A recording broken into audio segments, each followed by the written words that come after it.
तो झारखंड विधानसभा में राज्यसभा की 2 सीटों के लिए मतदान संपन्न हो गया है। राज्य के सभी 81 विधायकों ने अपने मताधिकार का प्रयोग कर 100% मतदान सुनिश्चित किया है।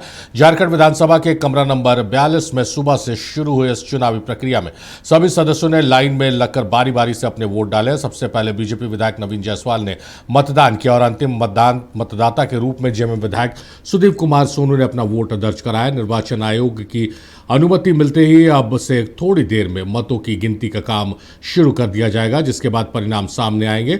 जेएमएम ने बैजनाथ राम और कांग्रेस ने प्रणव झा को अपना उम्मीदवार बनाया, जबकि बीजेपी ने निर्दलीय प्रत्याशी परिमल नाथवानी को समर्थन दिया है।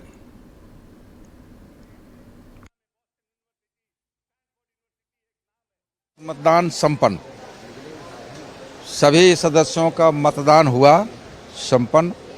अब इंतजार करें परिणाम का। 5 बजे 4 बजे के बाद से गिनती शुरू होगा। थोड़ा सब्र रखें, थोड़ा इंतजार करें। गठबंधन के दोनों प्रत्याशी पक्ष में गिनती होगा, रिजल्ट भी आएगा। कयास लगाने वाला तो ये पुरानी परंपरा है। कयासों से वोट और मतदान नहीं होता है। जब मतदान समापन हो गया है, ख़त्म हो गया है, अब गिनती की बारी है। कुछ ही घंटों के बाद गिनती होना। थोड़ा सब्र रखें, इंतजार करें। मैं तो बार बार कह रहा हूँ, गठबंधन जिंदाबाद। हमारे पास 56 जो है गठबंधन के जो है एमएलएज हैं और सारे लोगों ने वोट किए हैं और परिणाम तो जो जिसका पास संख्या बल ज़्यादा होता है उसी का जीत होती है। निश्चित तौर पर दोनों उम्मीदवार जीतेंगे। चंद घंटों के बाद ही आप लोग का परिणाम मिल जाएगा। और जिस तरह चल रहा है अभी देश का माहौल, गठबंधन के दोनों प्रत्याशी जीत कर आ जाते हैं तो कहीं न कहीं लोकतंत्र डेमोक्रेसी बचा हुआ यही महसूस होगा। वोट कास्ट होने के बहुत पहले से ही तय है कि एक सीट पर एनडीए का प्रत्याशी, एनडीए समर्थित प्रत्याशी और एक सीट पे इंडिया अलायंस का प्रत्याशी जीतेगा। ये पहले से तय है और वही परिणाम आएगा। नहीं, आंकड़े तो देखिए 2 ही दल के पास थे। जेएमएम के पास 34 विधायक थे और उसके बाद सबसे बड़ा आंकड़ा हमारे पास था 24 का। तो स्वाभाविक है 1 नंबर 2 नंबर जीतेगा। एनडीए के सभी भाजपा के 21 और जदयू लोजपा आजसू सहित 24 ने अपना मतदान कर दिया और अब जेएमएम कांग्रेस की मतदान की प्रक्रिया शुरुआत होगी।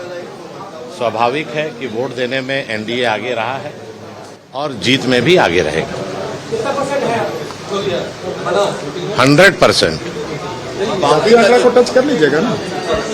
देखिए क्या है कि कोई भी प्रत्याशी के लिए 81 विधायक उसके वोटर होते हैं और सभी दल सभी विधायकों से हर प्रत्याशी वोट मांगने के लिए अधिकृत है। अब विधायकों का विवेक जिसको चाहता है उसको मत देने का कानूनन अधिकार है। इसीलिए इसमें भागा गणित जोड़ घटाव की बहुत ज़्यादा आवश्यकता नहीं है। जो विधायक जिनको वोट देना चाहेंगे उसके लिए वो स्वतंत्र हैं और परिमल नाथवानी जी की जीत सुनिश्चित है। हाँ, वोट कर दिया। राज्यसभा का चुनाव का जो वोटिंग प्रक्रिया होता है, ये इसमें विधायक मूल रूप से महत्वपूर्ण होते हैं। आप लोग क्या सोच समझ करके वोट किए? हम लोग तो आम आदमी से पूछते हैं। देखो, पहले से हम लोग बोल रहा है जिसको हम लोग दे रहा है वही जीत रहा है। अच्छा दादा, एक छोटा सा बात। बीजेपी के कई नेता दावा के, किसी ने कहा 35, किसी ने कहा 40, आप कह रहे हैं कि एनडीए जीतेगी। क्या आधार संख्या बल नहीं? निश्चित है। बस कहना क्या है, देखिए बाकी लोग छुप के हैं, हम लोग आराम से दे के जा रहे हैं। तो यही तो कॉन्फिडेंस। कौन? अरे श्योर रहता वो छुपता है क्या? जिनको डर रहता है वही ना छुपता है। ऐसा हुआ जब बीजेपी को अपने ही विधायकों को होटल में बंद करना पड़ा। कौन आप लोग को बोलता होटल में बंद करना पड़ा? हम लोग जितना फ्री और खुले तो कोई है ही नहीं। देखिए अभी यूपीए के सारे लोग छुप छुप के कोई देख न ले, इसीलिए वो लोग छुप गए हैं। जैसे चूहा बिल में छुप जाता वैसे भी लोग छुपे हुए हैं। हम लोग तो इत्मीनान से वोट दिए और मस्ती से जा रहे हैं। इरफान जी बहुत परेशान थे। हम लोग मोबाइल बंद नहीं रखते हैं। रोज दिन हम लोग पब्लिक से बात कर रहे, काम कर रहे क्षेत्र का। आंकड़े आप लोगों के पक्ष में आएंगे, उम्मीद है। मैं विश्वास नहीं करता, मैं जीत पे विश्वास। नाथवानी जीतेंगे, बस समझ जाओ। अच्छा, कल हेल्थ चेकअप के लिए आ रहे थे आप लोगों के हेल्थ की बड़ी चिंता हो रही थी सर। कौन हेल्थ चेकअप के लिए आ रहे? कांग्रेस के जो है नेताजी, स्वास्थ्य मंत्री। नहीं, कल मेरे को उन्होंने फोन किया था और पूछा स्वास्थ्य कैसा है। हमने बहुत अच्छा है, आप भी अपने स्वास्थ्य का ख्याल रखिएगा। बस इतना ही आदान प्रदान हुआ। भाई देखिए, स्वास्थ्य मंत्री हैं तो सिर्फ विधायकों का स्वास्थ्य का ध्यान नहीं रखे, आम जनता के स्वास्थ्य का ध्यान रखना चाहिए। उनको ध्यान देखना चाहिए कि भाई आजकल खटिया पर लिटा के मरीज को ले जा रहा है तो अब दे रहे हैं तो भैया ऐसा है ना, किसी ने पूछा नौवा से कि भाई कितना बाल, बोला अभी छील दे रहे हैं, बाल सामने आ जाएगा कितना बाल है। ठीक है, नाथवानी जी फाइनल हो गया, जा रहे हैं दिल्ली।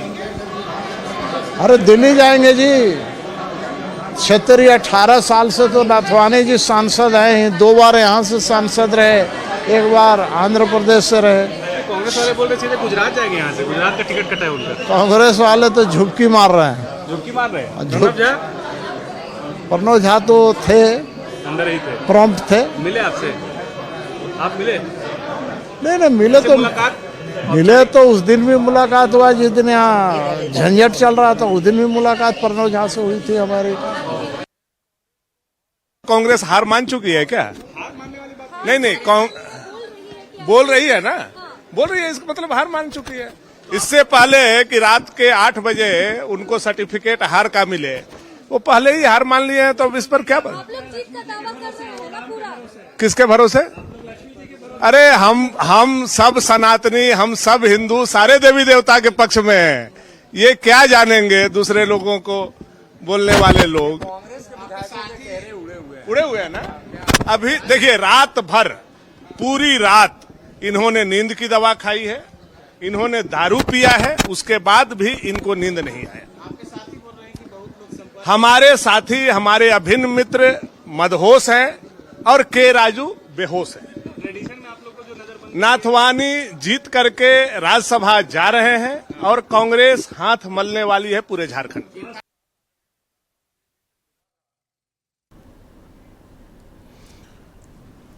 चलिए, तो देखिए, तमाम राजनीतिक दल के अलग अलग जो नेता हैं वो अपने दावे कर रहे हैं। हालांकि भानु प्रताप शाही ने जिस तरह से बयान दिया है, उस बयान को, इस तरह के बयान से बचना चाहिए। शायद यही वजह है कि जनता ने इस बार उनको अपना समर्थन नहीं दिया कि दारू का नाम ले रहे हैं कि विधायक जो हैं दारू पी के मस्त हैं और अपने ही उम्मीदवार को नाथवानी जाएंगे। बहरहाल दावे हैं अपने अपने पार्टी के उम्मीदवार को कि जीत रहे हैं। इंडी गठबंधन के जो विधायक हैं उनका दावा है कि उनके दोनों उम्मीदवार जीत रहे हैं, जबकि एनडीए का ये दावा है कि एनडीए समर्थित उम्मीदवार परिमल नाथवानी दिल्ली जा रहे हैं राज्यसभा सांसद के तौर पर। नवीन हमारे सहयोगी हमारे साथ लाइव जुड़े रहे हैं, नवीन का रुख कर लेते हैं। नवीन, 100% मतदान हुआ है, अब दावों का खेल चल रहा है, किस रूप में देख रहे हैं दावों को आप?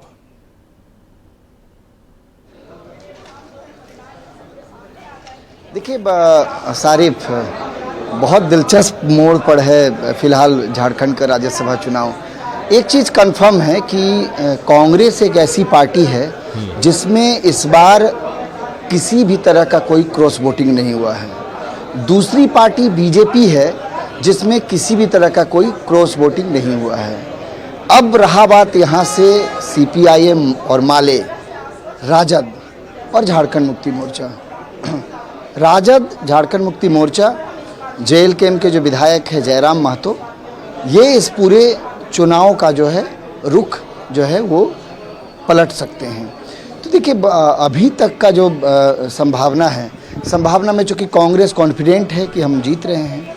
दूसरी तरफ इस चुनाव में हम लोगों ने एक चीज़ देखा कि मुख्यमंत्री हेमंत सोरेन शुरू से डटे रहे, एक एक विधायकों का उन्होंने वोटिंग करवाया और उसके बाद अंतिम में उन्होंने जो है वोट दिया, ये कहा जा रहा है। हालांकि हम लोगों ने तस्वीर में देखा कि मुख्यमंत्री हेमंत सोरेन लगातार वोटिंग के दौरान वहाँ मौजूद रहे, इस दरमियान एक वक्त आया जब बीजेपी के विधायकों से एक लंबी बातचीत मुख्यमंत्री की हुई, वो तस्वीर भी चर्चा का विषय है। तो चूँकि काउंटिंग शुरू हो गया है सारिफ, और काउंटिंग का जो रिज़ल्ट है वो लगभग 8 बजे तक साफ हो जाएगा। तो मुझे लगता है कि हम लोग लगातार कयासों पर बातचीत कर रहे हैं पिछले 2-3 दिनों से। अब इन कयासों पर जो है विराम लग जाएगा 8 बजे तक, और मुझे लगता है अभी कुछ भी कहना शायद जल्दबाजी होगी। लेकिन संभावनाओं पर एक बार बात करें तो संभावनाओं का जिक्र आप ऐसे कर सकते हैं कि कांग्रेस के लिए फासला ज़्यादा है और बीजेपी के लिए फासला कम है। मैं कांग्रेस के लिए फासला ज़्यादा इसलिए कह रहा हूं कि कांग्रेस में क्रॉस वोटिंग नहीं हुआ है, लेकिन उनकी नैया पार लगनी है झारखंड मुक्ति मोर्चा, राजद और माले के जरिए। और बीजेपी को केवल 3 वोट एक्स्ट्रा चाहिए इस दिल्ली तक का रास्ता जो है, सफ़र जो है तय करने के लिए। तो कुल मिलाकर मुझे लगता है कि अभी इंतज़ार करने की आवश्यकता है। पूरी तरह से कोई भी कुछ भी कहने की ये आप सही कह रहे हैं कि कुछ भी कहना भी जरा जल्दीबाजी होगी नवीन। लेकिन जो हम लोग बॉडी लैंग्वेज रीड करते हैं पत्रकार, तो बॉडी लैंग्वेज और कॉन्फिडेंस आपको क्या दोनों ही तरफ नजर आ रहा है, या कॉन्फिडेंस के मामले में आपको ज्यादा अपर हैंड कौन नजर आ रहा है? देखिए, आप जो सवाल पूछ रहे हैं मैं उसका जवाब देने में थोड़ा सा असहज महसूस कर रहा हूं। लेकिन देखिए, बीजेपी के तमाम बड़े नेता इस वक्त विधानसभा में मौजूद हैं। झारखंड मुक्ति मोर्चा कांग्रेस के तमाम लीडर्स जो हैं वो विधानसभा में मौजूद हैं। और बड़ी बात यह है कि मैंने ऑफ द रिकॉर्ड कई कांग्रेस के नेताओं से बातचीत की। कांग्रेस के नेताओं का ये कहना है कि कांग्रेस के अंदर किसी भी तरीके का क्रॉस वोटिंग नहीं हुआ है, आगे का नहीं पता। यानी कांग्रेस अपने विधायकों को लेकर के फुल्ली कॉन्फिडेंट है। अब यहाँ के बाद महागठबंधन के अंदर अगर किसी तरह का कोई उलटफेर हो जाए राजद के तरफ से या माले के तरफ से, तो इसमें कुछ नहीं कहा जा सकता है। और दूसरी बात है, वरीयता वाली बात है, फर्स्ट प्रेफरेंस में कौन है, सेकंड प्रेफरेंस क्या जो है प्रणब झा को दिया गया है, या फिर सेकंड प्रेफरेंस में क्या नाथवानी को दिया गया है, तो ये एक विषय हो सकता है। पूरी तरह से ये जो है ये गणितीय जो है क्या कहते हैं इसको, जो काउंटिंग होता है, ये पूरा गणितीय काउंटिंग होता है। इससे पॉइंट वाइज काउंटिंग होता है, थोड़ा पेचीदा है। आम भाषा में अगर समझने की कोशिश करें तो देखिए, जो 28 विधायक चाहिए एक प्रत्याशी को जीतने के लिए, तो झारखंड मुक्ति मोर्चा के पास 34 विधायक हैं। 28 के बदले झारखंड मुक्ति मोर्चा ने 30 वोट अपने प्रत्याशी को करवाया है। अब यहाँ पर ये देखना होगा कि 28 के अलावा जो 2 वोट एक्स्ट्रा डलवाए हैं वो इसलिए डलवाया जाता है ताकि किसी तरह से अगर वोट इनवैलिड होता है तो ये दोनों सपोर्ट में आ जाएंगे।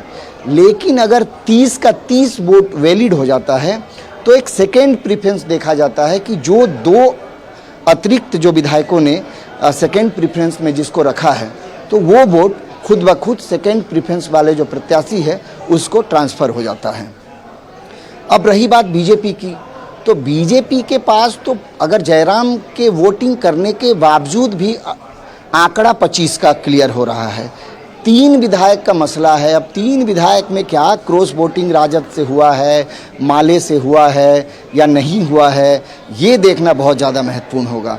तो बॉडी लैंग्वेज का आप जिक्र कर रहे थे, बॉडी लैंग्वेज तो कांग्रेस भी, कई कांग्रेस के नेता कॉन्फिडेंट है, कोई कांग्रेस के नेता कहने की स्थिति में नहीं है।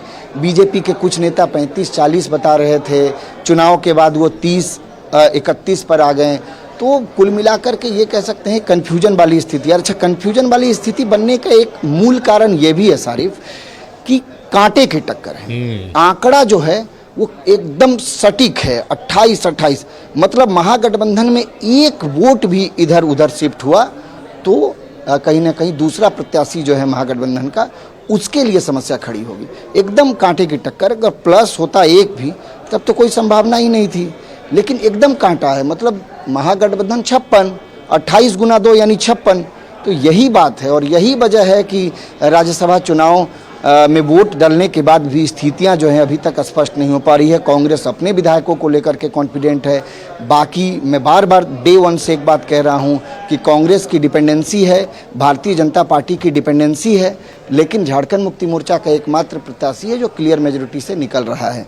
तो कुल मिलाकर के प्रणब झा और परिमल नाथवानी के बीच मुख्य मुकाबला है, कांटे की टक्कर है। चलिए, अब यहाँ पर कौन किस तरीके से खेला कर जाएगा ये देखना महत्वपूर्ण होगा। और मुझे लगता है कि मैं इस बात का जवाब फिलहाल नहीं दे पा रहा हूँ, क्योंकि मैं समझ रहा हूँ कि हम लोग पत्रकार हैं, हम लोग ना निर्वाचन आयोग से ना जज है, तो हम फैसला नहीं सुनाएंगे, हमको इंतजार करना चाहिए। और आप भी वही कर रहे हैं, मतलब आप अपने दायित्व का निर्वहन कर रहे हैं नवीन।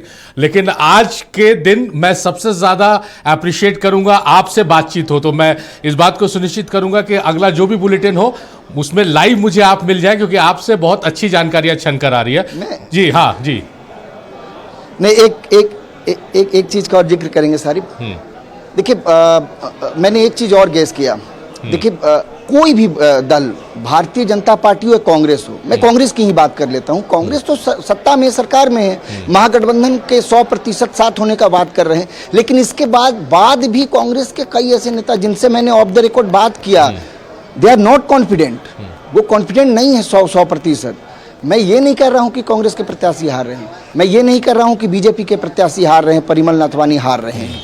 लेकिन क्या है कि एक जिम्मेदार पत्रकार होने के नाते, जिम्मेदार चैनल होने के नाते हम रिजल्ट की घोषणा नहीं कर सकते। ये नहीं कह सकते हैं कि फलाना जो है यहाँ से जीत रहा है। यही पत्रकारिता, यही पत्रकारिता। मुझे लगता है कि इंतजार कीजिए। हाँ, मैं अप्रिशिएट करता हूँ, आपने जो कहा मैं उसको अप्रिशिएट करता हूँ, और यही दायित्व है हमारा, और उस दायित्व को हम निभा रहे हैं। बहुत शुक्रिया नवीन आपका, तमाम बातचीत, तमाम जानकारियों के लिए।